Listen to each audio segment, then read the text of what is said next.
اعوذ باللہ من الشیطان الرجیم بسم اللہ الرحمن الرحیم السلام علیکم ورحمۃ اللہ وبرکاتہ۔ تو سامعین کرام، جیسا کہ آپ کو معلوم ہو چکا ہے، آج ہم جس موضوع پہ بات کرنے لگے ہیں وہ کربلا کے شہداء کے سر مبارک کو کربلا سے کوفہ اور کوفہ سے شام گلیوں اور کوچوں میں پھیرایا گیا۔ آخر کار ان سر مبارکوں کو کہاں پر دفن کیا گیا؟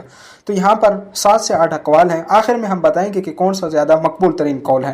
بعض اقوال یہ ہیں کہ امام علیہ السلام کا سر مبارک اور ان کے والد حضرت علی ابن ابی طالب علیہ السلام کے پاس نجف الاشرم میں دفن کیا گیا ہے، اور یہ بھی کہا گیا ہے کہ پہلی دفعہ دفن کر کے یہاں پر پھر یہاں سے نکال کر کربلا معلیٰ میں جسد مبارک کے ساتھ دفن کیا گیا۔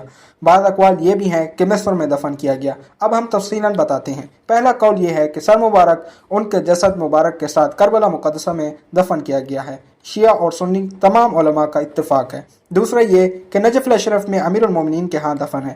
تیسرا یہ کوفہ کی پشت یعنی پچھلی سائیڈ میں مرکز امیر المومنین کے علاوہ دفن ہے۔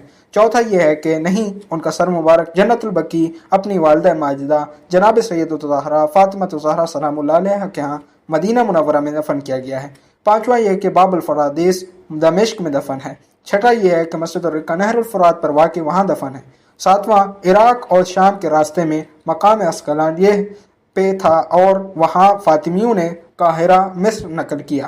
آٹھواں قول کہ نہیں، حلب میں دفن کیا گیا، لیکن مکتب تشیع کے نزدیک جو مشہور اور زیادہ مقبول ہے وہ یہ ہے کہ جب امام زین العابدین علیہ السلام کو شام سے واپس پلٹایا گیا تو انہوں نے کربلا میں جسد مبارک کے ساتھ دفن کیا تھا۔ ویڈیو اچھی لگی ہو تو لائک، شیئر اینڈ سبسکرائب کرنا نہ بھولیے گا۔ تب تک کہ علی نجفی کو دیجیے اجازت۔ اپنا بہت سارا خیال رکھیے گا۔ اللہ حافظ۔